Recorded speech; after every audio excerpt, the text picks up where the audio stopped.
The moment Jiho saw her across the park, his entire world shattered like glass hitting concrete.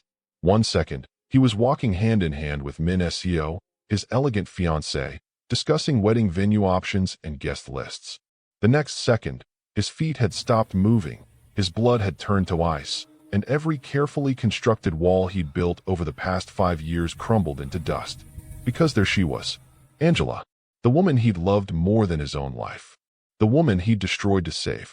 And beside her, chasing pigeons with identical laughter, were 3 children who had his eyes, his smile, his entire face reflected back at him in triplicate. Before we begin, drop a comment and let us know where you are watching from. We would love to hear from you. Min Seo's perfectly manicured hand tugged at his arm. Jiho, what's wrong? You look like you've seen a ghost. Her voice carried that slight edge of annoyance she got when his attention wandered during their meticulously planned outings.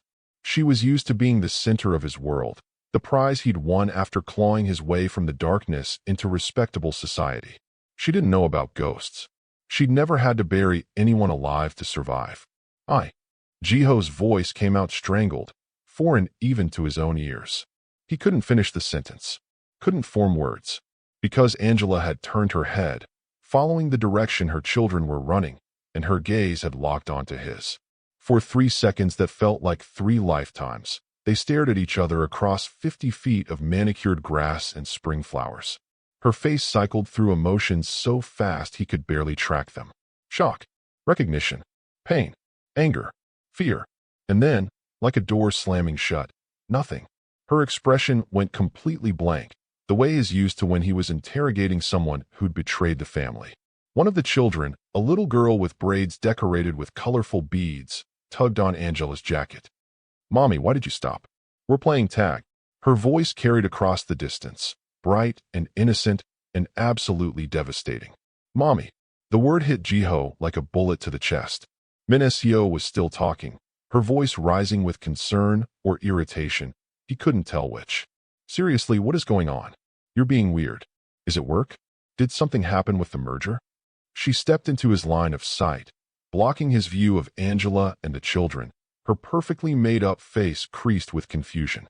I need a minute, Jiho managed, his voice rough. He gently moved Min Seo aside, but when he looked back, Angela was already gathering the children, her movements quick and efficient. She said something to them, and they immediately stopped playing, falling into line beside her with the kind of instant obedience that spoke of a mother who didn't play games when she used that tone. We're leaving, Angela said, her voice carrying just far enough for him to hear. Not to him, to the children.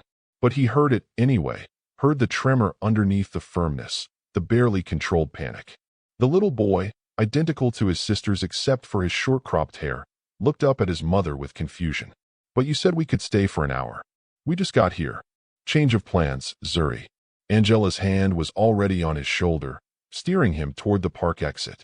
The other 2 children fell in step without argument, sensing their mother's urgency even if they didn't understand it.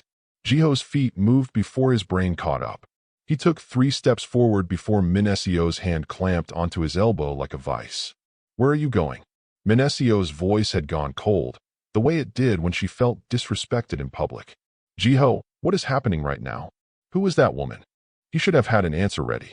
He was Jiho fucking Kong, the man who talked his way out of police raids and rival gang ambushes and boardroom coups. He could lie with a straight face to anyone about anything. But standing there, watching Angela disappear into the crowd with 3 children who were unmistakably his legendary composure evaporated like morning dew under a blowtorch. Someone I used to know, he said, and even he could hear how pathetic that sounded. Min Seo's eyes narrowed to slits. Someone you used to know? You look like you've been hit by a truck. Who is she? It's complicated. Then uncomplicated. Min Seo's voice dropped to that dangerous whisper she used when she was truly angry. Right now. But Jiho was already pulling away, his eyes tracking Angela's retreating form through the crowd of weekend parkgoers. She walked fast, her natural grace still there, but now used for escape instead of the confident stride he remembered. The children struggled to keep up with her pace, their little legs working double time. Jiho. Min Seo's voice rose sharp enough to turn heads. Several nearby families glanced their way, Korean ajumas with their visors and sun sleeves pausing their afternoon walks to witness what promised to be quality gossip material. He forced himself to stop, to turn back to Min Seo, to remember that she was his fiancée, the woman he was supposed to marry in 4 months, the woman who represented everything he'd fought to become. Respectable, clean, legitimate. She stood there in her designer dress and heels, her hair perfect, her makeup flawless, every inch the sophisticated soul socialite who graced magazine covers and charity galas. "I'm sorry," Jiho said, and he meant it. "I just saw someone I didn't expect to see. It threw me off." "Threw you off?" Min Seo's laugh was sharp and humorless. "You look like you saw the woman you'd die for. Should I be worried?"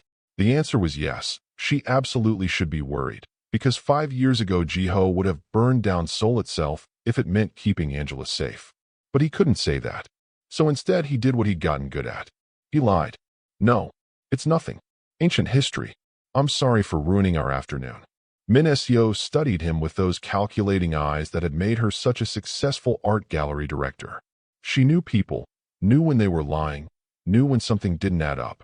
But she also knew the value of public image, and they were starting to attract more attention than either of them wanted. "Fine," she said eventually, her voice clipped. "We'll talk about this later. At your place." "And Jiho?" She stepped closer, her voice dropping low. "Whatever that was, it better stay in the past. Because I don't share, and I don't do drama." He nodded, not trusting himself to speak. Min Seo linked her arm through his again, and they resumed their walk, but the afternoon was ruined. Everything was ruined. Because Jiho's mind was spinning, calculating, trying to piece together a puzzle that had just exploded in his face. If this story of second chances and hard choices is pulling you in, tap the subscribe button and share your thoughts in the comments. What do you think Jiho should do? Should he walk away, or fight for the family he never knew? Stay with me until the very end. What happens next will catch you off guard. 5 years. Angela had been pregnant when he'd left. Had to have been. The math was screaming at him. And she'd never told him. Never reached out. Never demanded anything. She'd just disappeared back to America and raised their children alone. 3 of them. Triplets. The rational part of his brain, the part that had kept him alive through a decade of gang warfare and corporate espionage, started working through the implications. She was in Seoul. With his children. Why? How long had she been here? Did she know he was here? No. Her shock had been too genuine. She'd had no idea. This was cosmic coincidence or cosmic punishment. He wasn't sure which. Min Seo chattered beside him about something, wedding-related probably, but he couldn't focus. His mind was already 3 steps ahead, planning. He needed information. He needed to know where Angela was staying, why she was in Seoul, how long she planned to be here. He needed to see those children again, to confirm what his heart already knew with certainty. They were his. Those 3 beautiful children with Angela's warm brown skin and his Korean features blended into something uniquely perfect were his kids. And he'd missed 5 years of their lives because he'd been a coward who'd chosen the easy path of walking away instead of fighting for what mattered. "Are you even listening to me?" Min Seo's voice cut through his thoughts. "Sorry, what?" She sighed dramatically. "I said, we need to finalize the guest list by the end of the week. My mother is getting anxious." "Right. The guest list." Jiho forced himself to focus, to play the role of attentive fiancé. "We'll do that tonight." But he knew he wouldn't be thinking about guest lists tonight. He'd be thinking about Angela. About 3 children who deserved a father. About the life he'd thrown away because he'd been too afraid to drag Angela into his world of blood and violence. That world was supposedly behind him now. He'd gone legitimate, or as legitimate as a former gang lieutenant could go. His business ventures were legal, mostly. His political connections were strong. His reputation was clean, scrubbed of the darkest stains through careful PR and generous donations to the right causes. He'd become exactly what his father had wanted, a respectable member of Seoul's elite society. And he'd been miserable every single day of it. The walk back to his car felt endless. Min Seo kept up a steady stream of conversation, but Jiho barely heard a word.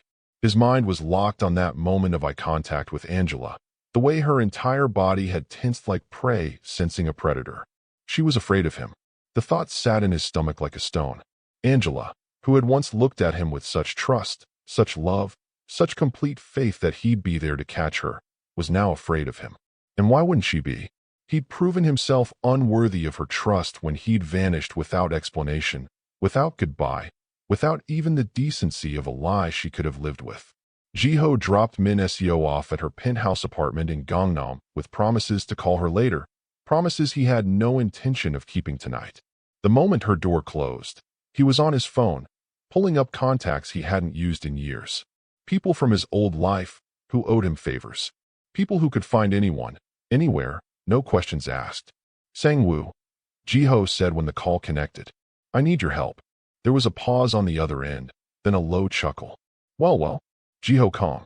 Haven't heard from you since you went all respectable on us. What happened? Corporation life not exciting enough. Can you still track people? Can I still breathe? Of course I can. Who are we looking for? A woman named Angela Okoye. Nigerian, American resident. She's in Seoul right now, probably with 3 children. I need to know where she's staying, how long she's here, and anything else you can find. Another pause. This personal or business? Personal. That'll cost extra. I don't care. Just find her. Give me 2 hours. Jiho ended the call and sat in his car outside Min Seo's building, his hands gripping the steering wheel hard enough to hurt. His mind kept replaying the park scene over and over, looking for details he might have missed. The children had looked healthy, well cared for. Angela had looked good too, thinner maybe, with new lines around her eyes that spoke of stress and sleepless nights, but still beautiful. Still the woman who'd made him feel human for the first time in his violent life. His phone buzzed. A text from Min Seo. Thanks for today despite the weirdness. Love you. Jiho stared at the message but didn't respond. Love. Did he love Min Seo? He cared about her, respected her, enjoyed her company. She was smart and sophisticated and exactly the kind of woman his family approved of. But love? Real? Burn the world down? Die for you love? No. He'd felt that once, with Angela, and it had terrified him so much he'd run from it. Another buzz. This time from Sang-woo. A location. Angela was staying in Itaewon, in a modest apartment building near the International District.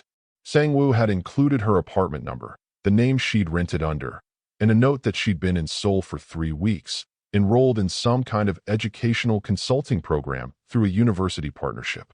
3 weeks. She'd been in his city for 3 weeks, walking the same streets, breathing the same air, and he'd had no idea. The coincidence of running into her today felt less like fate and more like the universe settling old debts. Jiho started his car and headed toward Itaewon. He had no plan, no speech prepared. He just knew he had to see her again, had to talk to her, had to confirm what his heart already knew with absolute certainty. Those children were his, and he'd be damned if he'd walk away a second time. The drive through Seoul's evening traffic gave him too much time to think, to remember. 5 years ago, he'd been deep in the life. Not just any gangster, but the right hand to one of Seoul's most powerful crime lords. He'd been good at it too, the violence, the intimidation, the careful dance of power and fear that kept the organization running. But it had been eating him alive, piece by piece, until he'd felt more monster than man. Then he'd been sent to Los Angeles for a business expansion. Money laundering through legitimate businesses, the usual. They needed someone who spoke English, someone who could blend into American corporate culture. Jiho had been perfect for the job, and that's where he'd met Angela. She'd been working as a translator for the company they were using as a front, completely oblivious to what was really going on. Brilliant, with a master's degree in linguistics and a smile that could light up entire cities. She'd been assigned to help him navigate American business culture, and somewhere between contract negotiations and coffee meetings, he'd fallen completely, irrevocably in love. It had been the most terrifying thing he'd ever experienced. Because love meant vulnerability, and vulnerability meant weakness, and weakness meant death in his world. But Angela had made him want to be weak, want to be vulnerable, want to be the kind of man who deserved someone like her. For 6 months, they'd had something beautiful. He'd kept his real work hidden, let her believe he was just a businessman. They'd explored LA together, talked for hours about everything and nothing, made love like the world was ending, and they were the only 2 people left alive.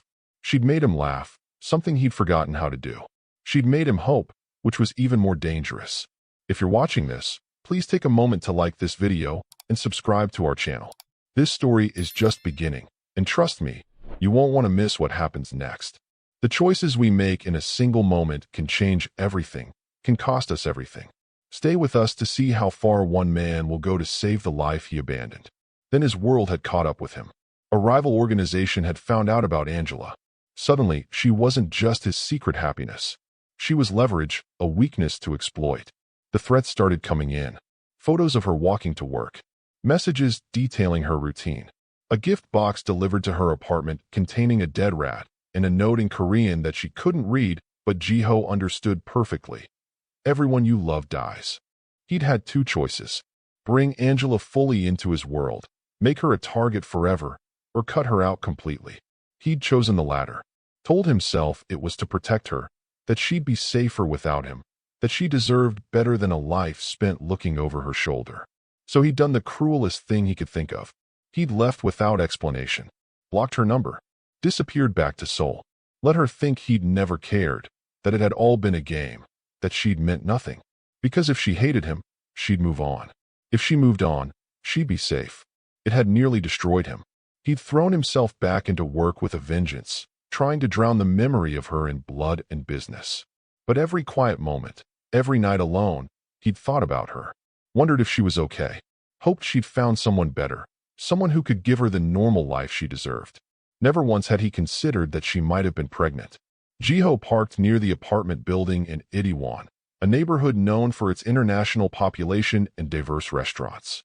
It made sense that Angela would choose here, somewhere that felt less foreign, less alienating. He sat in his car for 10 minutes, gathering courage like a teenager about to ask someone to prom. Finally, he got out and walked to the building. It was a decent place, nothing fancy but clean and safe. He found her apartment number and stood outside the door for a full minute before knocking. The door opened, and Angela stood there, no longer in the casual park clothes but in jeans and a simple t-shirt that said Howard University across the chest. Her hair was pulled back in a ponytail, her face free of makeup, her feet bare. She looked younger like this, more like the woman he remembered, except for the absolute fury blazing in her eyes. "No," she said flatly. "Absolutely not." She tried to close the door, but Jiho's hand shot out, stopping it. "Please, Angela. 5 minutes. That's all I'm asking. You have some nerve showing up here. How did you even find me? I have resources." "Of course you do. Because you're still that person, aren't you? Still the man who thinks he can just appear and disappear from people's lives whenever it's convenient." Her voice was low, controlled, but he could hear the rage underneath. "Go away, Jiho. You made your choice 5 years ago. I know. And I'm sorry. I'm so sorry. But please, just let me explain." "Explain what?" "How you ghosted me. How you threw away everything we had like it meant nothing. How you made me feel like I was crazy for thinking what we had was real." Her voice cracked on the last word, and Jiho felt something in his chest shatter. "It was real. Everything was real. I left to protect you." Angela laughed, a bitter sound with no humor in it. "Protect me? That's your excuse? You left to protect me?" She shook her head. "You want to know what happened after you left? I had a breakdown. Couldn't eat, couldn't sleep, couldn't function. Thought I'd done something wrong, that I wasn't good enough, that everything I felt had been one-sided delusion. And then I found out I was pregnant. With triplets." The words hit him like physical blows. "Angela, I didn't know." "Of course you didn't know. You didn't give me a chance to tell you. You just vanished like I was some random one-night stand." Her voice was rising now, and Jiho realized they were still standing in the doorway, her neighbors probably hearing every word. "Can I come in? Please. Mommy, who's at the door?" The small voice came from inside the apartment, and Angela's entire demeanor changed. The fury drained away, replaced by protective alertness. She glanced over her shoulder, then back at Jiho, her eyes hard. "You need to leave. Now." "Those children," Jiho said quietly. "They're mine, aren't they?" Angela's jaw clenched. "They're mine. I raised them. I fed them. I stayed up all night when they were sick. I worked 3 jobs to keep a roof over their heads. I did everything while you were off living your life. They're mine. But they're also mine." He held her gaze, refusing to back down. "I deserve to know them." "You deserve?" Angela's laugh was sharp enough to cut. "You deserve nothing. You lost the right to deserve anything from me the day you walked out." "Mommy." The voice was more insistent now, and Jiho heard small footsteps approaching. Angela turned, blocking the doorway with her body. Zuri, Amara, Kofi, stay in the living room. I'll be there in a second. But who's at the door? A little girl peeked around Angela's legs, and Jiho found himself staring into eyes that were unmistakably his own. She looked up at him with curious, open interest. Hi, are you Mommy's friend? The simple question nearly broke him. Yes, he managed. I'm an old friend. An old friend who was just leaving, Angela said firmly. She picked up her daughter, settling her on her hip. Say goodbye. Bye. The little girl waved cheerfully. Jiho waved back, his throat tight. Goodbye. Angela shut the door in his face, and he heard the deadbolt click with painful finality. He stood there for a long moment, staring at the closed door, his mind racing. She'd said triplets. Zuri, Amara, Kofi. 3 names. 3 children. His children. And Angela was right. He'd lost the right to be their father when he'd chosen to run instead of fight. But standing there in that hallway, having seen just a glimpse of what he'd missed, Jiho made a decision. He wasn't running anymore. Whatever it took, however long it took, he was going to make this right. He was going to be the father those kids deserved and the man Angela should have had 5 years ago. He just had to figure out how to do that without getting them all killed in the process. Because the truth was, his old world hadn't completely let him go. He'd gone legitimate, yes, but there were still people who remembered who he'd been, what he'd done. There were still debts owed and grudges held.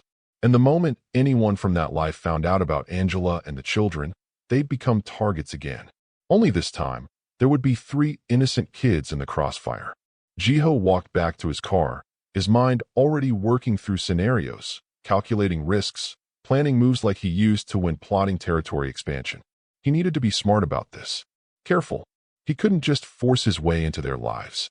Angela would fight him every step, and she'd be right too. He'd burned that bridge himself. Burned it so thoroughly there was nothing left but ash. His phone rang. Minicio. He stared at her name on the screen, then declined the call. He couldn't talk to her right now. Couldn't pretend everything was normal when his entire world had just been turned inside out. She deserved better than the distracted, dishonest version of himself he'd been giving her. She deserved the truth. But the truth would destroy everything.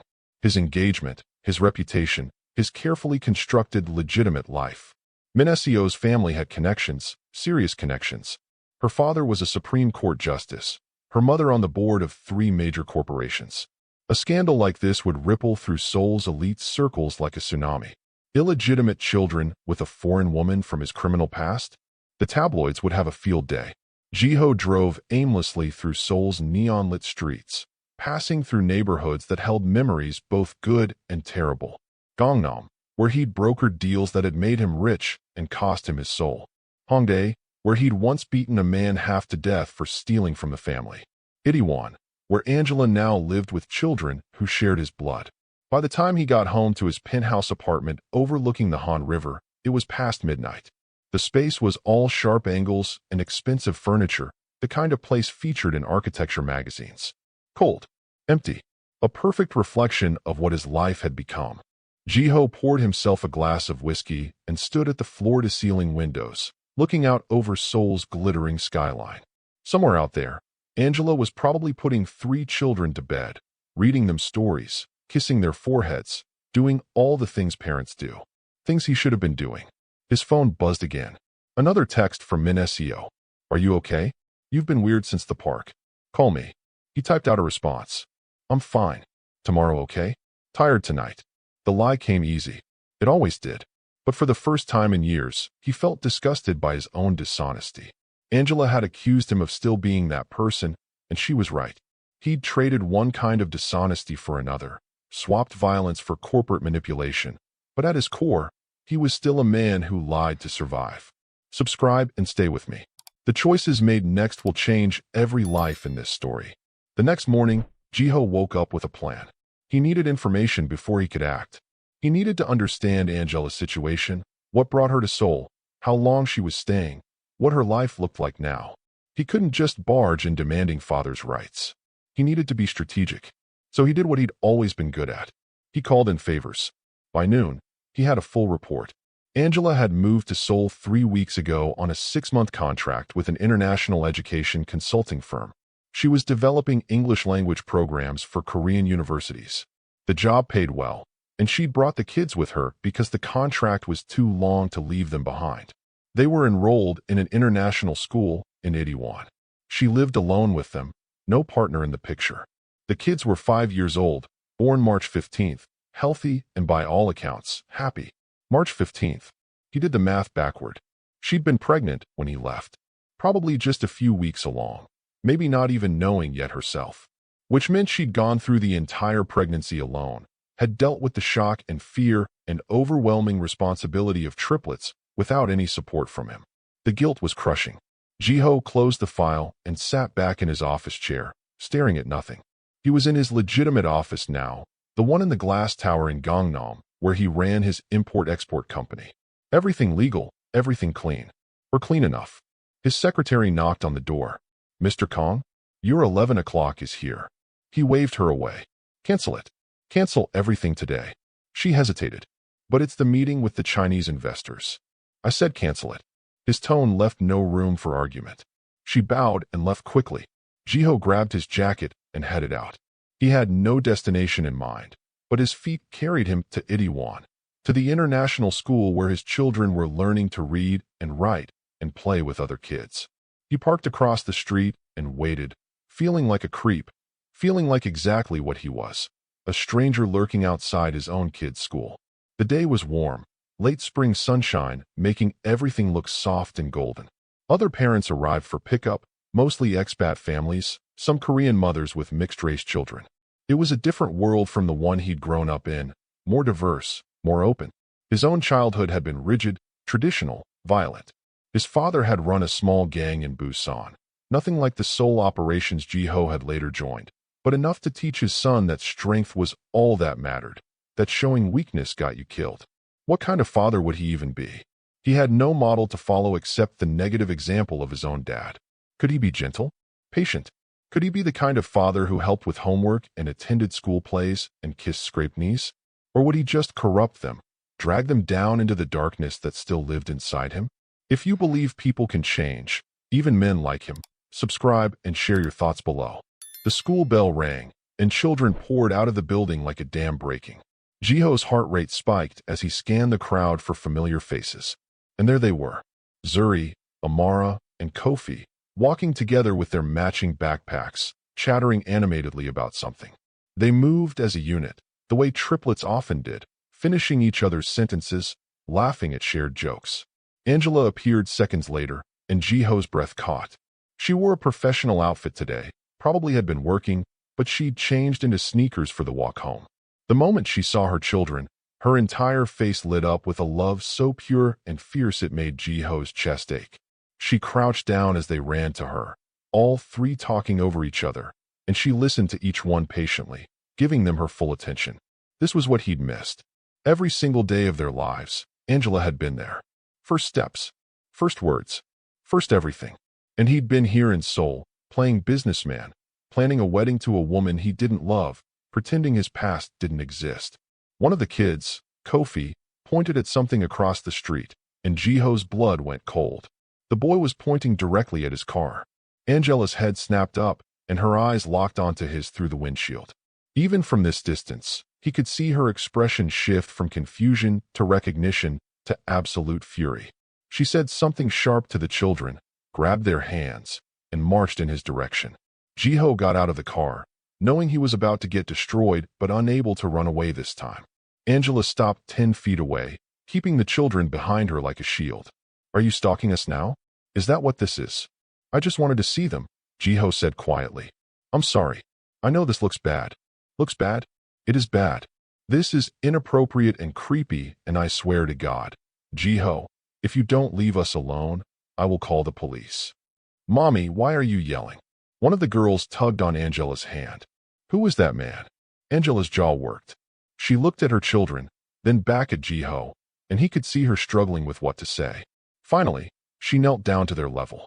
"This is someone Mommy used to know a long time ago, but he needs to leave now." "Why?" Kofi asked with the blunt curiosity of 5-year-olds. "Is he mean?" The question hung in the air like smoke. Angela's eyes met Jiho's, and for a moment, he saw past her anger to the hurt underneath, the pain he'd caused that had never really healed. "No," she said finally. He's not mean. He's just someone from a different time. Come on, let's go home. We have homework. She herded the children away without looking back. Jiho stood there in the middle of the sidewalk, watching them go, feeling more helpless than he'd ever felt dodging bullets or facing down rival gangs.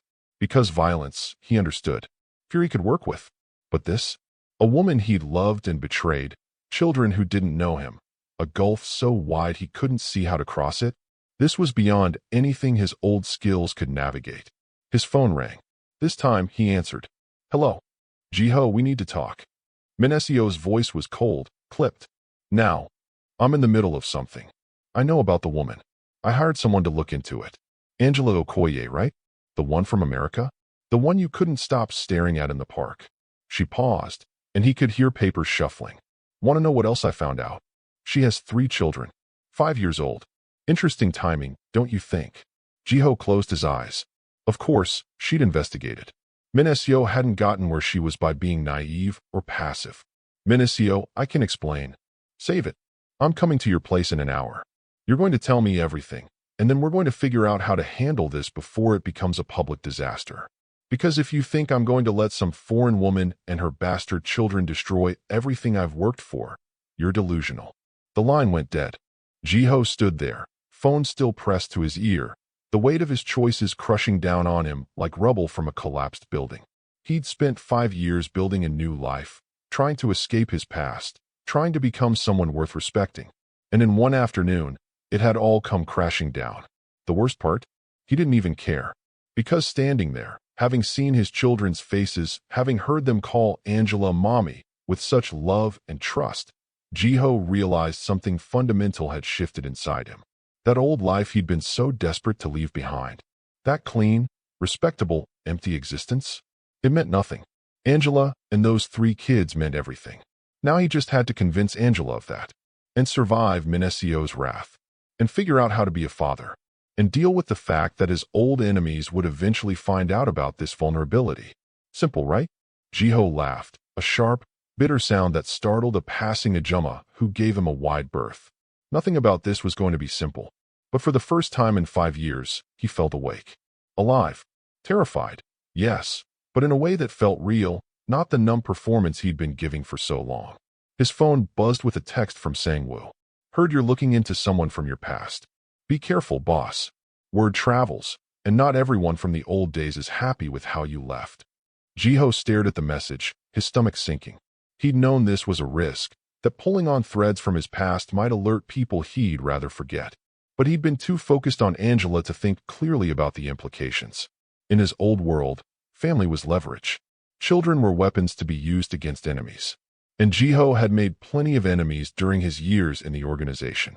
He needed to be smarter about this. More careful.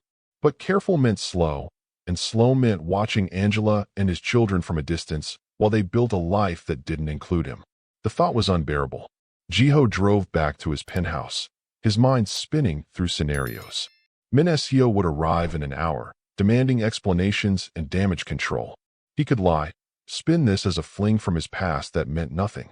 But the DNA would prove otherwise eventually, and Minesio was smart enough to demand proof. He could tell the truth and hoped she'd be understanding, though that seemed laughably unlikely given her reaction on the phone. Or he could do what he should have done 5 years ago. Be honest. Face the consequences. Fight for what mattered. The penthouse felt more like a prison than usual as he paced through it, waiting. He thought about calling Angela, trying to explain himself properly, but she'd made her position clear. She wanted nothing to do with him, and he couldn't blame her for that. Trust wasn't something you could demand or negotiate. It had to be earned, and he'd squandered his chance at earning hers. The doorbell rang exactly 1 hour after Minesio's call. She believed in punctuality the way some people believed in religion. Jiho opened the door to find her standing there in a power suit that probably cost more than most people made in a month, her hair pulled back severely, her expression carved from ice. We need to discuss the situation, Minesio said, walking past him into the penthouse without waiting for an invitation. She set her designer bag on his counter with deliberate precision, then turned to face him with arms crossed. Start talking. Jiho closed the door and moved to the windows, needing the distance. Her name is Angela. We met in Los Angeles 5 years ago when I was handling the expansion. I know her name.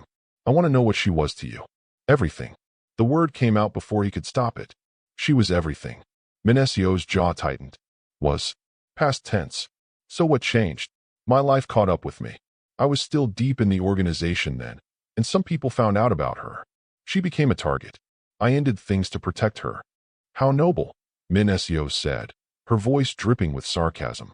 Except you forgot to mention the part where you got her pregnant. I didn't know. Didn't know or didn't care? Didn't know? I left before she could have told me. By the time she found out, I was gone. Minacio walked to the bar and poured herself a drink, something she never did before evening. That's how he knew she was rattled, though she'd never admit it. And the children? I assume they're yours. Yes. Can you prove it? They look exactly like me, Minacio. You saw them in the park. She took a long sip of whiskey, her eyes never leaving his face. This is a disaster. Do you understand that? We're supposed to get married in 4 months. My family has connections to everyone who matters in this country. My father is a Supreme Court justice. If this gets out, I know. Do you? She laughed, sharp and humorless. I don't think you do. This isn't just embarrassing, Jiho. This could destroy both of our reputations. Secret children from your criminal past? With a foreign woman? The media would eat this alive. My family would be humiliated. Your business partners would distance themselves.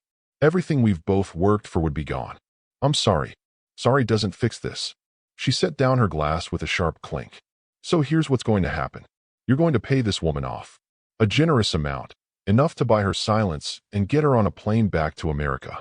The children stay with her, obviously. You have no relationship with them, no contact. This stays buried. Jiho turned from the window to face her directly. No. Excuse me. I said no. I'm not paying her off. I'm not sending her away. And I'm not abandoning those children again. Minacio stared at him like he'd grown a second head. Have you lost your mind?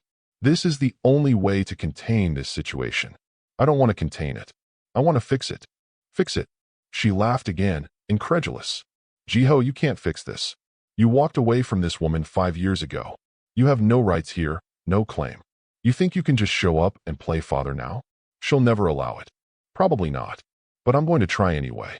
Then you're a fool. Minacio grabbed her bag, her movements sharp with anger. And I'm not going to stand by and watch you destroy everything for some misplaced guilt over a past mistake. So here's your choice. Either you handle this the smart way, or I'm done. The engagement is off. My family will make sure every door and soul closes in your face.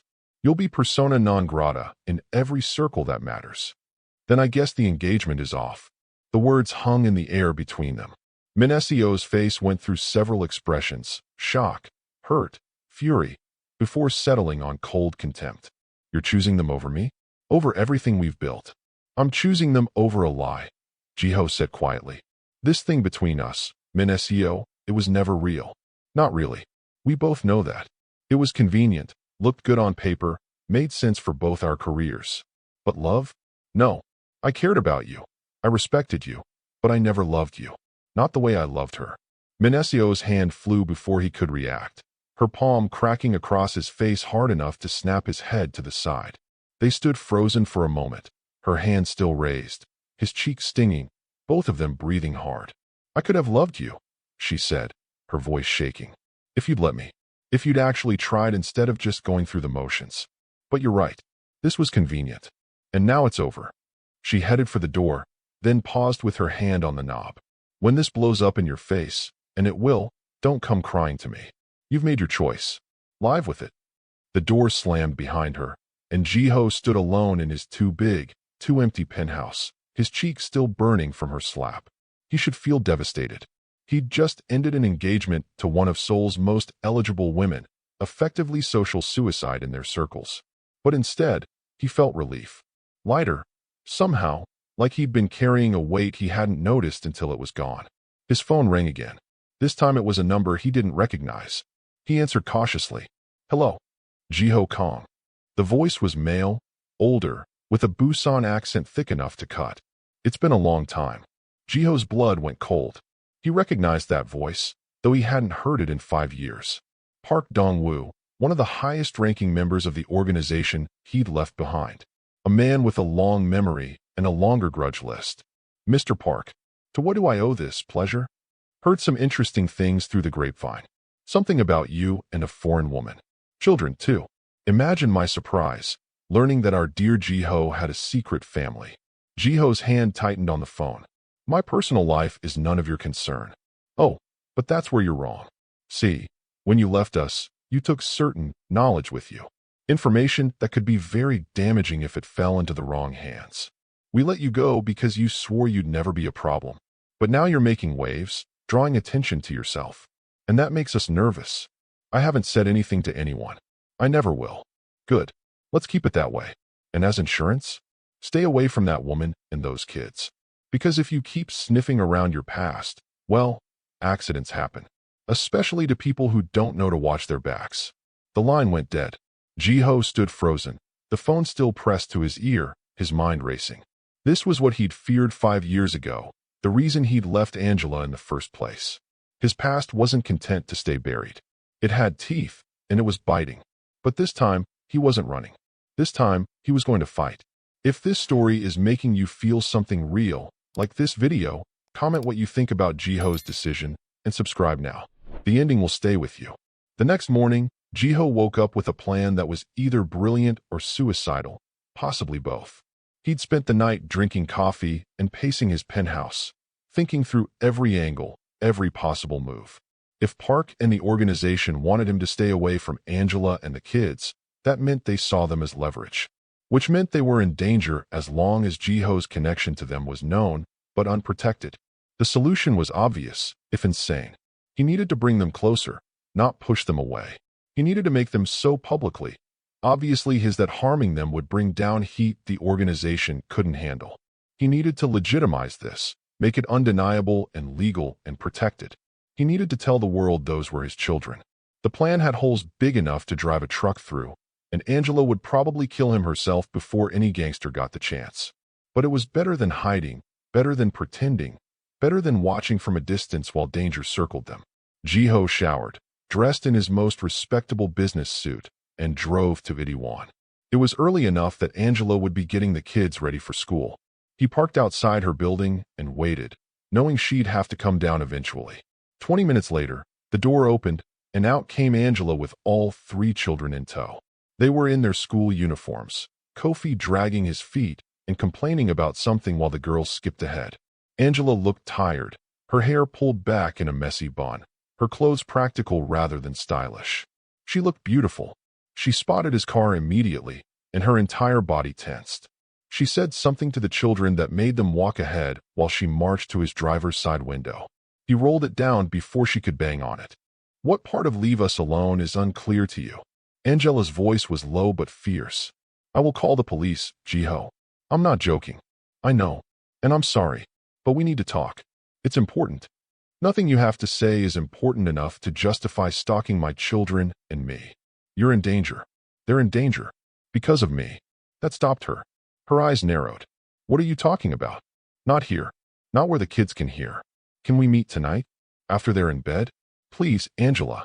I wouldn't be here if it weren't serious. She studied his face, and he let her see his fear, his desperation. Whatever else he was, he'd never been able to lie to her effectively. She'd always seen through him. Fine, she said finally. 8 o'clock. My place. But Jiho, if this is some manipulation, some attempt to worm your way into our lives, I swear I will make you regret it. It's not. I promise. She walked away without responding, gathering up her children and heading toward the school. Jiho watched them go, his stomach in knots. He had 12 hours to figure out exactly how to explain to Angela that his criminal past had found them, and that the only way to keep her and the children safe might be to do the one thing she'd never agreed to: let him publicly claim them as his own. The day dragged by in a blur of phone calls and meetings he couldn't focus on. News of his broken engagement had already spread through Seoul's elite circles, and his phone wouldn't stop buzzing with calls from business associates and family members demanding to know what happened. He ignored most of them. The only person he called back was his mother. Jiho, is it true? You broke off the engagement. His mother's voice was sharp with disapproval. Min Seo's family is very upset. They're saying you humiliated her. It wasn't going to work, Iyama. Not going to work? You dated for 2 years. The wedding was planned. What happened? Jiho closed his eyes, leaning back in his office chair. I'm not in love with her. I never was. It wouldn't have been fair to either of us. Love. His mother said the word like it was a foreign concept. Marriage isn't about love, Jiho. It's about partnership, stability, family reputation. You know this. Maybe I don't want a marriage like that. Then what do you want? Something real. His mother sighed, long and disappointed. You sound like a teenager, not a 32-year-old man. This is about that woman from Los Angeles, isn't it? The one you wouldn't talk about when you came back. Jiho's eyes flew open. You knew about Angela? I'm your mother. Of course I knew something happened there. You came back different, distant.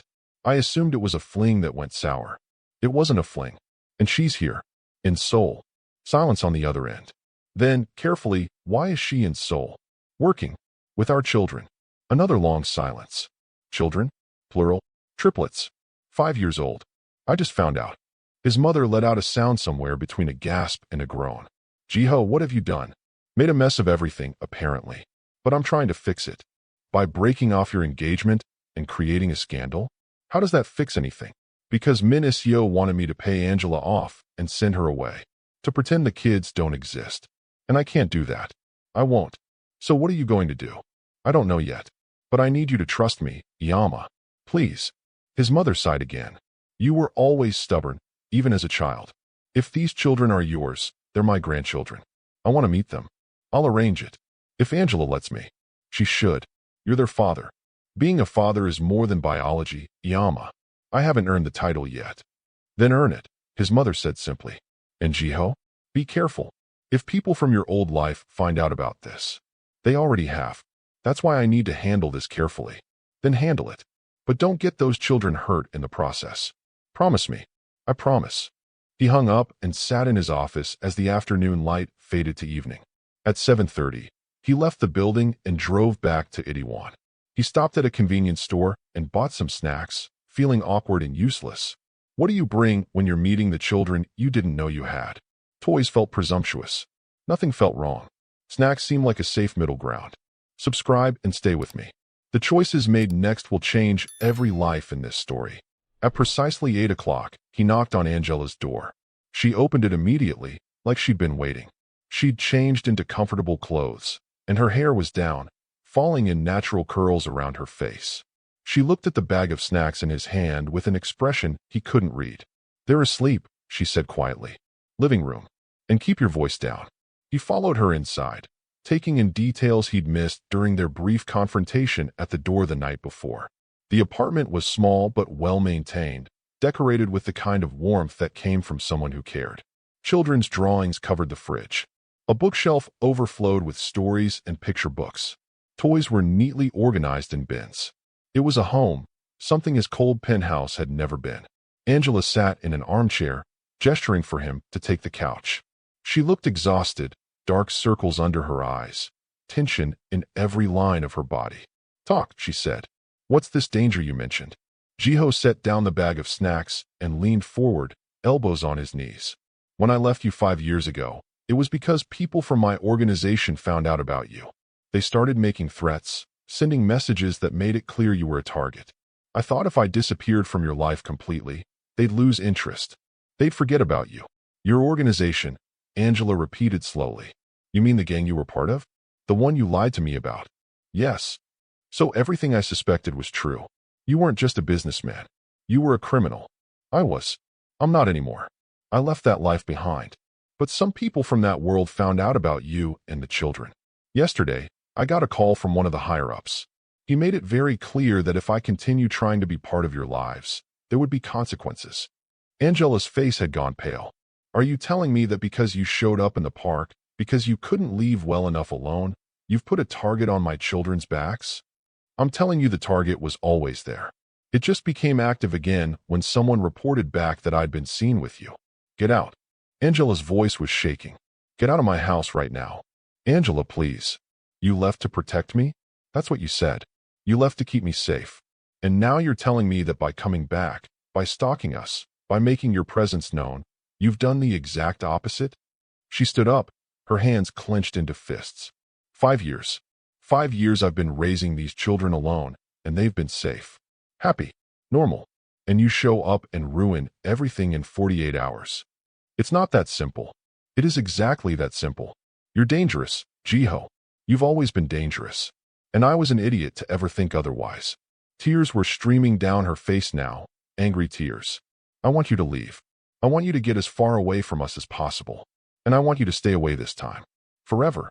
I can't do that. Why not? You did it before. Because I know about them now. Jiho was on his feet too, his own control slipping.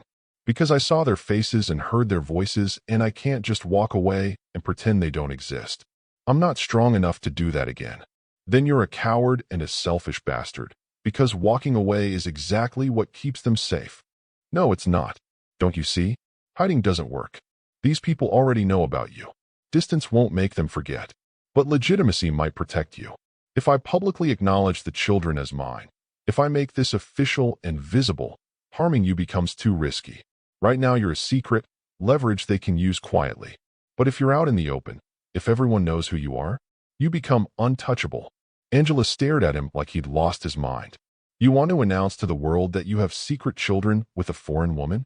Do you have any idea what that would do to your reputation? I don't care about my reputation. Well, I care about mine. And theirs. She gestured toward the bedrooms. I've worked so hard to build a stable life for them. We don't need your drama or your danger or your sudden interest in playing daddy. We were fine before you showed up, and we'll be fine after you leave. Will you? Jiho stepped closer, keeping his voice low. Angela, these people don't forget. They hold grudges for decades. If they think they can use you to get to me, they will. And I can't protect you from the shadows. The only way to protect you is to claim you, to make you so publicly mine that touching you would bring down attention they can't afford. Claim us? Like we're property? Listen to yourself, Jiho. This is insane. I know it's insane, but it might also be the only thing that works. Angela wrapped her arms around herself, suddenly looking small and vulnerable in a way that broke his heart. I can't do this. I can't let you back into our lives just because you've decided we need rescuing from problems you created. Those kids deserve stability. They deserve a father who's present and safe and normal. You're none of those things. I could be. I'm trying to be. Trying isn't enough. They stared at each other across the small living room, both breathing hard, both running on emotion rather than logic. In the silence, Jiho heard a small sound from one of the bedrooms. A tiny voice calling out, "Mommy?" Angela's entire demeanor changed instantly, the fierce protectiveness replacing her anger. She hurried to the bedroom, and Jiho heard her soft voice comforting whichever child had woken up. He stood there feeling useless, feeling like an intruder in a life he should have been part of from the beginning. When Angela came back, her eyes were red, but her voice was steady. You need to leave. But I'll think about what you said. About the danger. I need to verify this isn't just manipulation. Give me 2 days. Angela. 2 days, Jiho. That's all I'm promising. Now please go before you wake up all 3 of them. If they see you here, they'll have questions I'm not ready to answer. He nodded, knowing he'd pushed as far as he could tonight. As he passed her on the way to the door, she grabbed his arm. If anything happens to them because of you, she said quietly, her eyes burning with fierce maternal protection, I will kill you myself. Forget your gang friends. I'll be the one you need to worry about. I believe you. He meant it, and he respected her for it. These children had a warrior for a mother, someone who would burn the world down to keep them safe. They were lucky, even if they didn't know it yet. Jiho left her apartment and sat in his car for a long moment, his head against the steering wheel. Everything Angela had said was true. He was dangerous. His presence had put them at risk. The smart thing, the right thing, would be to disappear again, and Prey Park and his people lost interest. But Jiho was done being smart if smart meant abandoning his children. Done doing the right thing if the right thing meant hiding from his responsibilities. For once in his miserable life, he was going to fight for something worth fighting for. He drove to the only place that made sense at midnight when your world was falling apart. His old neighborhood in Yongsan.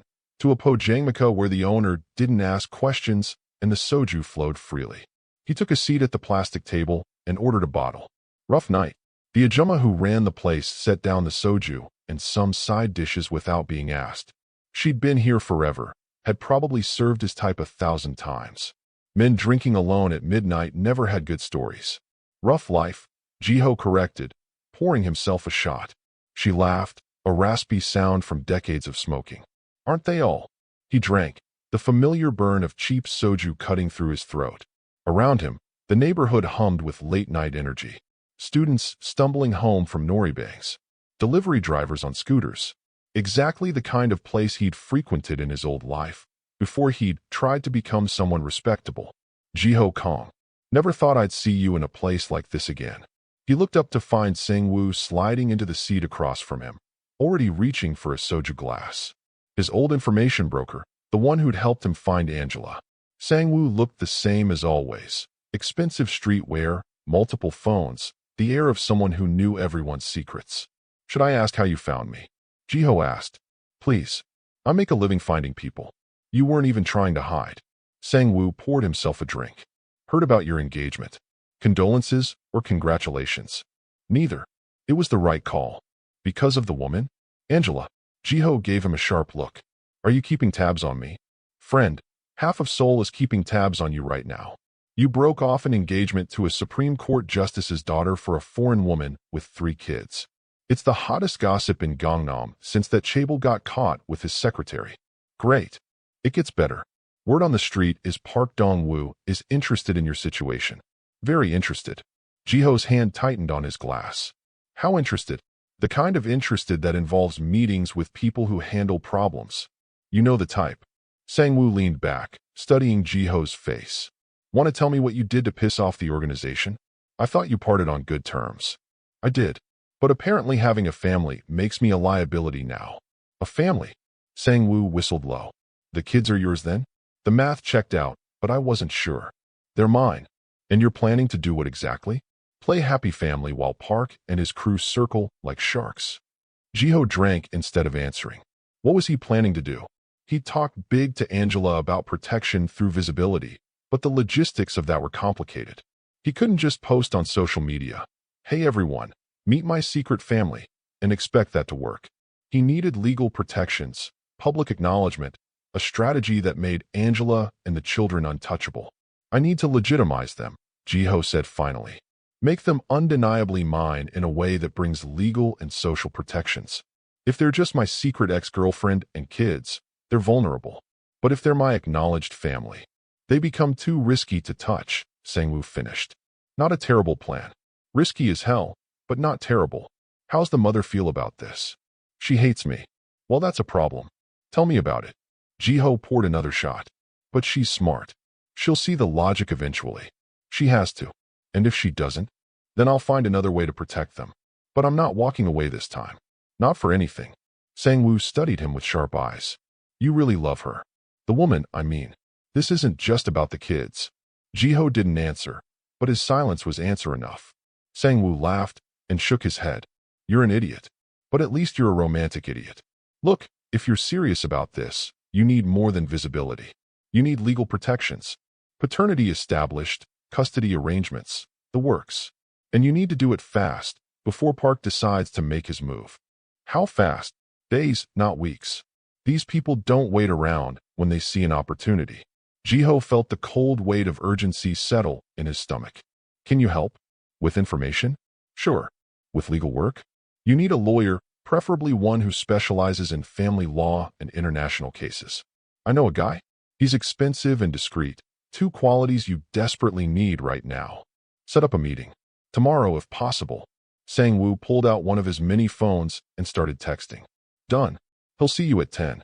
His office in Gangnam. He paused, then added more seriously.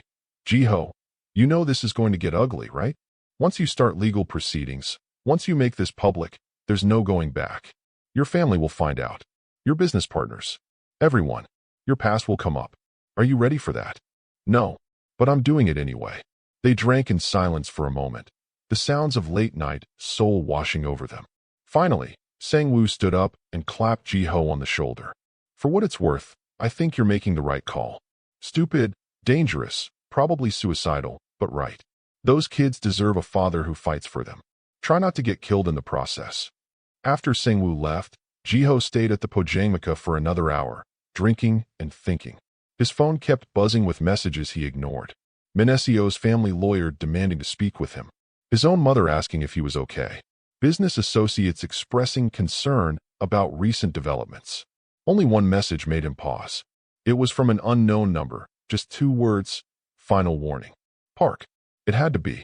The organization wasn't going to wait patiently while Jiho figured out his family situation. They wanted him scared, compliant, away from Angela and the kids. They wanted to use fear to control him the way they'd controlled him 5 years ago. But Jiho wasn't the same man he'd been 5 years ago.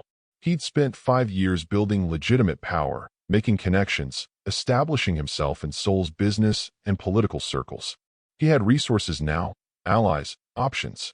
And most importantly, he had something worth fighting for. He paid his tab and drove home through empty streets. His penthouse felt more oppressive than ever, all sharp edges and cold surfaces. He stood at the window looking out over Seoul's glittering skyline, wondering where in that sprawl of lights Angela was, if she was sleeping or lying awake worrying about the danger he'd brought to her door. The next morning, Jiho woke early and dressed carefully for his meeting with the lawyer. Professional but not too corporate, approachable but not weak. Image mattered in these situations, and he needed every advantage he could get. The lawyer's office was in a discreet building in Gangnam, the kind of place that catered to clients who valued privacy. The receptionist barely looked up as she directed him to a conference room. He waited 5 minutes before a man in his 50s walked in, carrying a thick briefcase and wearing an expression that said he'd seen everything. "Mr. Kong, I'm Attorney Choi.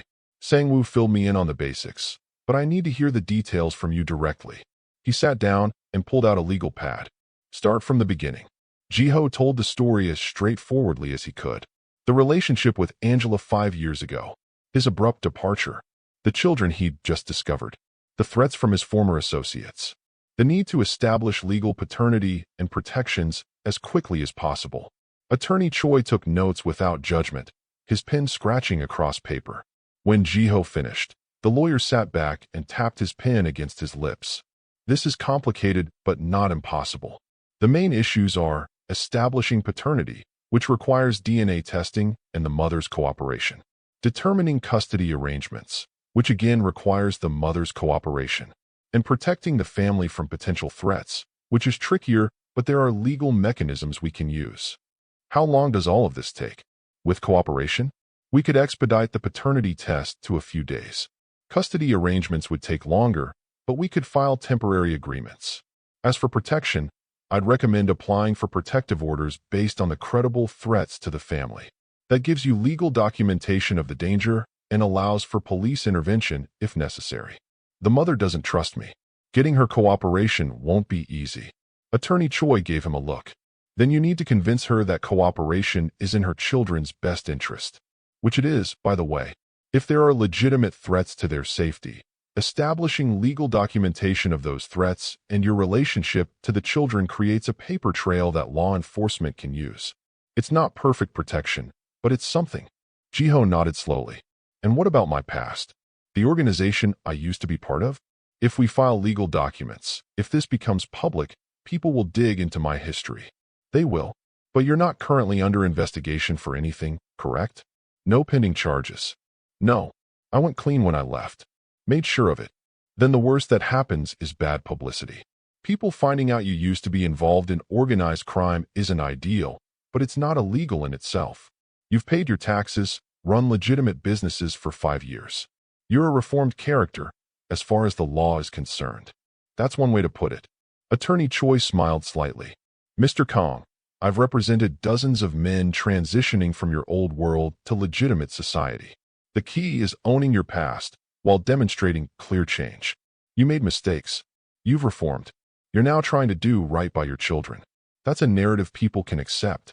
And if Park and his people don't accept it?" The lawyer's expression sobered. "Then we document every threat, every approach, every attempt at intimidation. We build a case that if anything happens to you or your family, the police know exactly where to look. It's deterrence through exposure. These organizations thrive in shadows. Dragging them into light makes them vulnerable." It was essentially the same strategy Jiho had explained to Angela, but hearing it from a lawyer made it sound more legitimate, more possible. All right, what's the first step? Get the mother to agree to a paternity test. Once we have DNA proof, we can file for legal recognition of paternity. that establishes your parental rights and responsibilities. Then we work on custody arrangements and protective measures. And if she refuses, then this becomes exponentially more difficult. You'd have to petition the court to compel testing, which takes time and creates antagonism. Better to convince her that working together is better for everyone involved. Jiho left the lawyer's office with a folder full of documents and a plan that felt slightly less insane than it had before. The hard part would be convincing Angela to go along with it. He had less than a day left on the 2 days she'd given him to think. He decided to spend that time doing something useful, learning about his children. He hired a different investigator than Sang-woo, someone who specialized in background checks for custody cases. By evening, he had a full report. Zuri, Amara, and Kofi Okoye, 5 years old, currently enrolled in Seoul International School. All 3 were healthy, developmentally on track. Teacher reports described them as bright, well-behaved, close with each other. Zuri was the leader, bold and outspoken. Amara was quieter, artistic, loved drawing. Kofi was the peacemaker, sensitive, good at reading emotions. Jiho read the report 3 times, absorbing every detail. These were his children. These small humans with their own personalities and preferences and dreams. And he'd missed every moment of their lives so far. The guilt was crushing, but he couldn't drown in it. Forward motion was all that mattered now. The next evening, Jiho returned to Angela's apartment at exactly 8 o'clock, the agreed-upon time. She opened the door looking wary, her arms crossed defensively. "Come in." But quietly. He followed her inside. Noticed she'd set up at the small dining table instead of the living room. More formal, more distance between them. She had a laptop open and papers spread out in front of her. "I did my own research," Angela said without preamble. "About the organization you were part of, about Park Dong-woo, about the kinds of things these people do to maintain control." Her voice was steady, but her hands were shaking slightly. "You were right. The danger is real. I found news articles about disappearances, accidents that weren't accidents. These people don't play games." Jiho sat down across from her, relief and dread mixing in his chest. Relief that she believed him. Dread at what that meant. "I also looked into Korean family law," Angela continued. "Talked to an international legal consultant through my company. And I understand what you were suggesting. About making our relationship to you public and legal as protection." She paused. "I hate that it makes sense. I'm sorry this is happening. I'm sorry I brought this into your life." "Twice," she said sharply. "You've brought danger into my life twice now.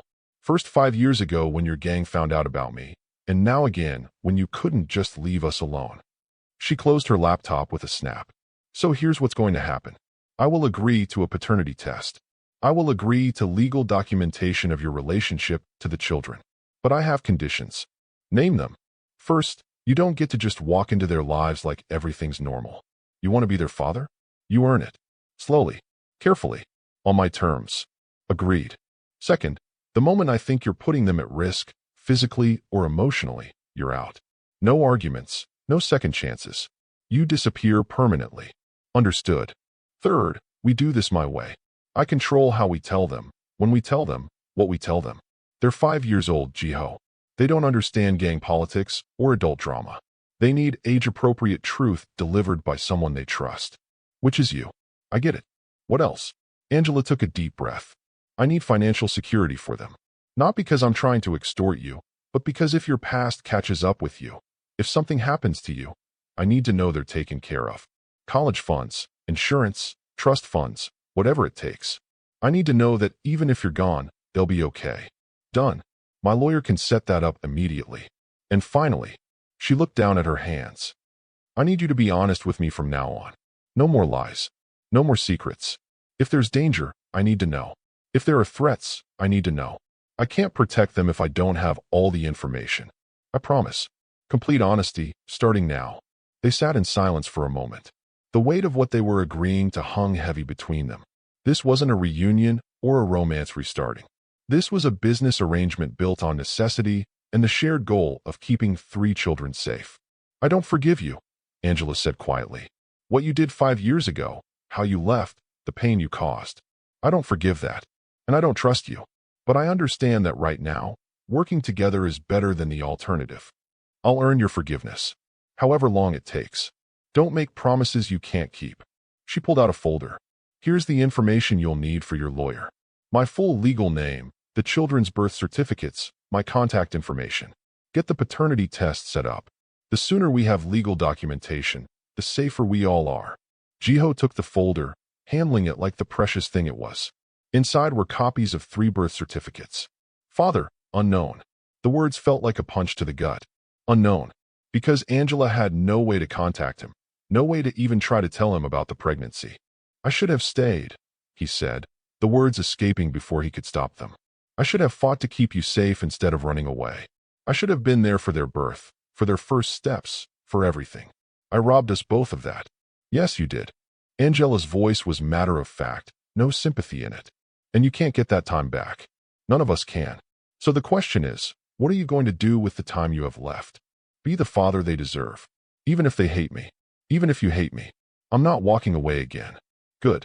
Because I meant what I said before. If you bail on them, if you break their hearts the way you broke mine, I really will kill you. Slowly, Jiho believed her. And honestly, he'd deserve it. Over the next few days, things moved fast.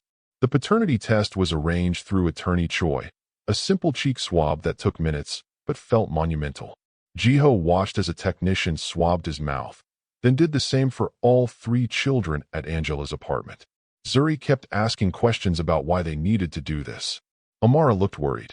Kofi just went along with it quietly. It's just a test to help with some paperwork, Angela explained smoothly. Nothing to worry about. The results came back in 48 hours.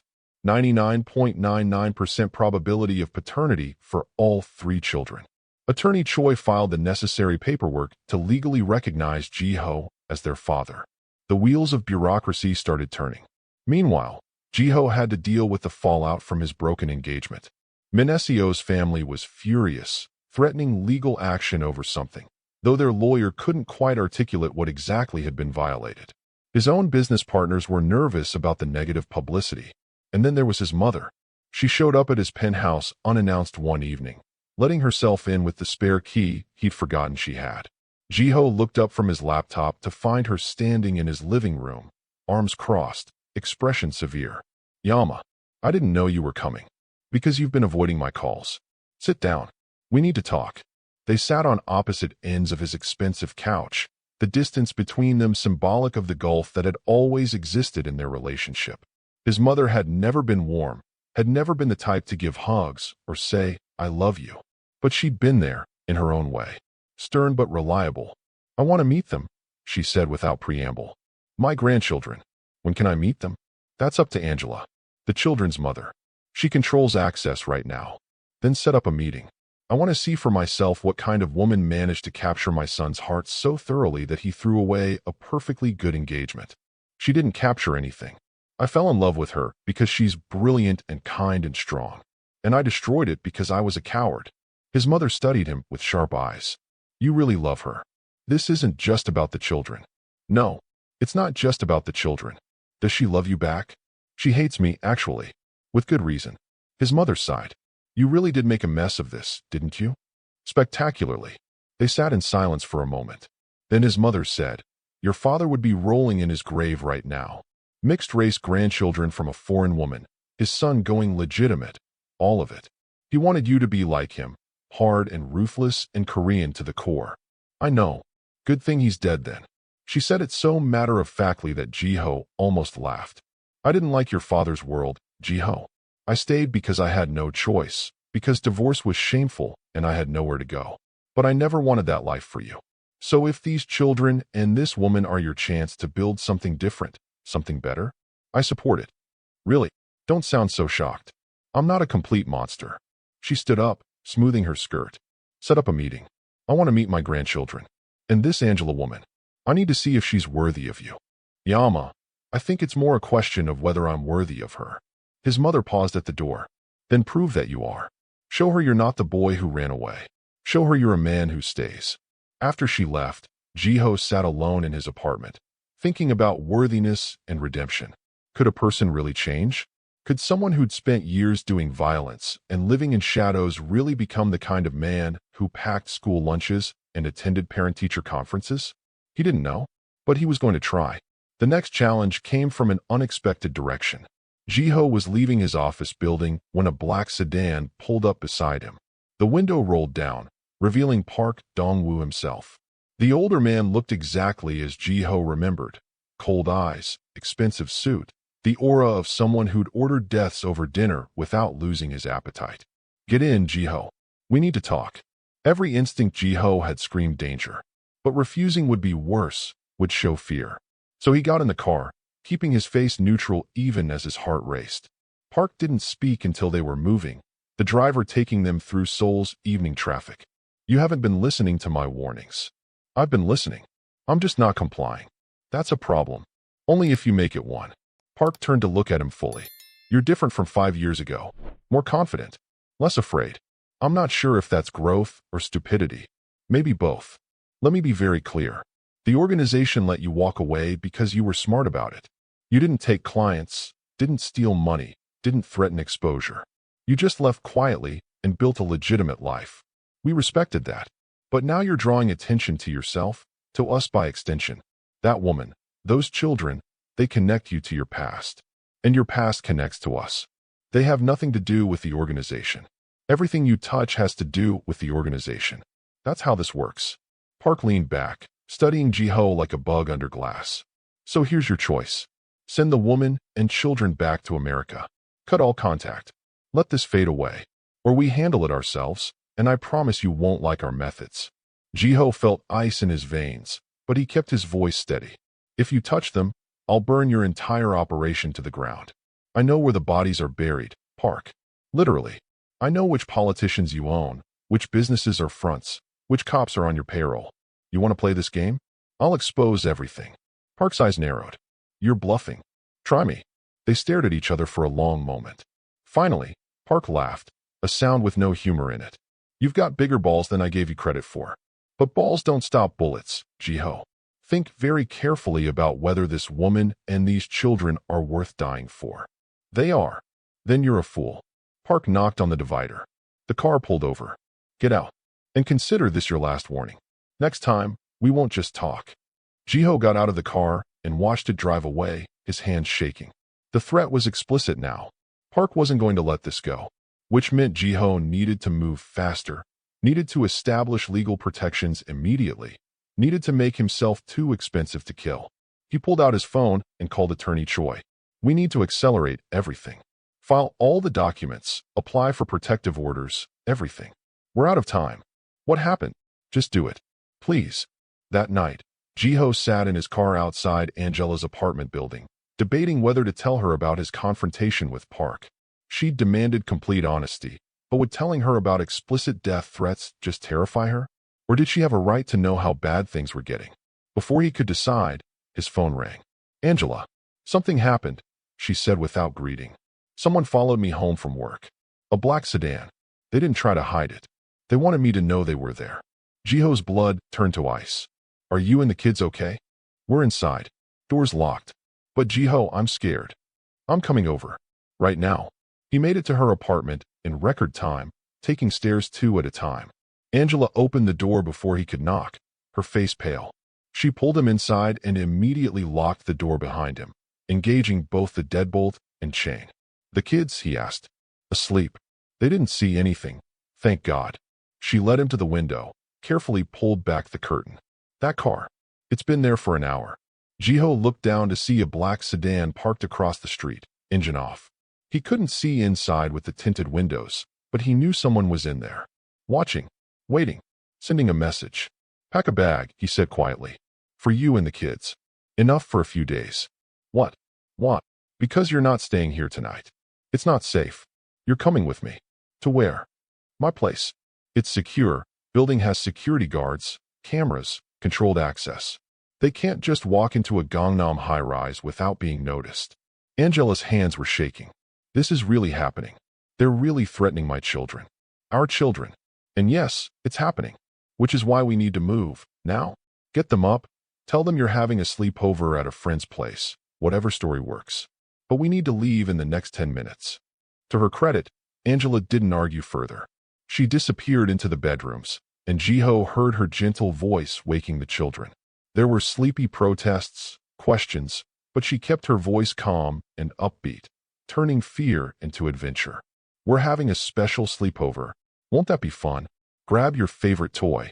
While she packed, Jiho called building security. This is Jiho Kong, penthouse unit.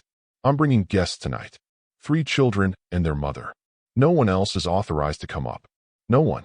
I don't care what they say or who they claim to be. Understood, Mr. Kong. 20 minutes later, they were in Jiho's car, Angela in the passenger seat with an overnight bag, 3 confused children in the back seats. Zuri kept asking questions. Where are we going? Whose house? Why do we have to leave? Remember Mommy told you about surprises? This is a surprise adventure. Angela's voice was bright, fake cheerful in a way the kids probably sensed but didn't question. Jiho drove carefully, checking mirrors constantly for the black sedan. It followed them for the first few blocks, then peeled off, apparently satisfied with just intimidating them for now. Small mercy. His penthouse had never felt more cavernous than when 3 small children walked into it, their eyes wide as they took in the floor-to-ceiling windows, the expensive furniture, the sterile perfection of it all. It looked like a museum, not a home. Certainly not a place for kids. Whoa, Kofi breathed. This place is huge. Can we see the view? Amara was already running to the windows. Careful, Angela called out, then looked at Jiho helplessly. I'm sorry, they're not used to places with breakable things everywhere. It's fine. Let them explore. He crouched down to the children's level. I'm Jiho. This is my home, and you're welcome here. That hallway leads to guest rooms where you can sleep. There's 3 rooms, so you can each have your own if you want. Our own rooms. Zuri's eyes went wide. We always share. Can I really have my own? Absolutely.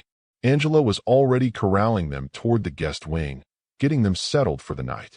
Jiho stood in his living room, listening to their voices echo through the space, and realized his sterile penthouse had more life in it right now than it had ever had before. After the kids were finally asleep, Angela emerged looking exhausted. She collapsed onto his couch, all the fake cheerfulness drained away.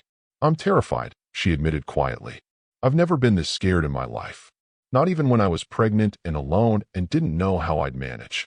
At least then the danger was just poverty and stress. Now we're talking about actual criminals threatening my babies. Jiho sat down, but kept a respectful distance. I met with Park today, before the car showed up at your place. He made his position very clear. He wants you and the kids gone, back to America, out of my life. Then maybe we should go. Maybe that's the smart play. It won't work. These people have international reach. If they want to find you in America, they will. And without me nearby, without legal protections and visibility, you'd be even more vulnerable. So we're trapped. No matter what we do, they win. No, we go on offense. Jiho leaned forward, his voice intense. Tomorrow, we hold a press conference. We announce everything. My relationship with you, the children, my past with the organization, all of it. We drag this into the light and make it so public, so visible, that any move against you becomes a massive liability. Angela stared at him like he'd lost his mind. A press conference? Are you insane? That will destroy your reputation, your business, everything you've built. I don't care. You should care. What happens when you have no money, no power, no connections? How do you protect us then? Angela, none of that matters if you and the kids are dead. Don't you see? Reputation is a luxury. Right now, survival is the priority. She was crying now, silent tears streaming down her face. I hate this. I hate that I brought them to Korea. I should have stayed in America. Should have kept them far away from you and your world. You couldn't have known. I should have. I knew you were hiding something 5 years ago. I felt it, the danger, the secrets. But I ignored my instincts because I was in love with you. And now my children are paying for my stupidity. This isn't your fault. It's mine. All of it. And I'm going to fix it, I swear. They sat in silence for a long time, both lost in their own fears. Finally, Angela spoke again. If we do this press conference, if we go public, there's no taking it back. The kids will know everything. They'll know you're their father.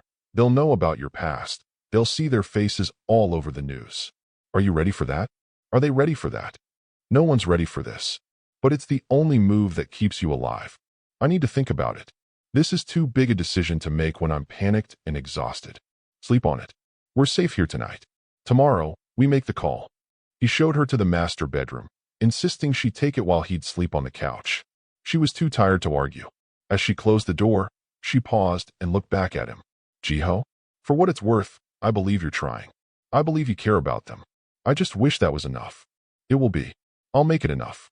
He spent the night on the couch, unable to sleep, listening to the sounds of his penthouse settling and the distant hum of Seoul's nighttime traffic. Somewhere in his guest rooms were 3 children who shared his DNA, who had his eyes and his stubborn chin and whole lifetimes ahead of them. Children who deserved safety and normalcy, and a father who wouldn't get them killed. Around 3 a.m., he heard a small sound. Padding footsteps. He sat up to find Kofi standing in the hallway, clutching a stuffed elephant. Hey, Jiho said softly. Can't sleep? The boy shook his head. The room is too big. And too quiet. I'm used to hearing my sister's breathing. Want to sit out here for a bit? Kofi nodded and climbed onto the couch beside Jiho, not quite touching but close. They sat in comfortable silence for a moment before the boy spoke again.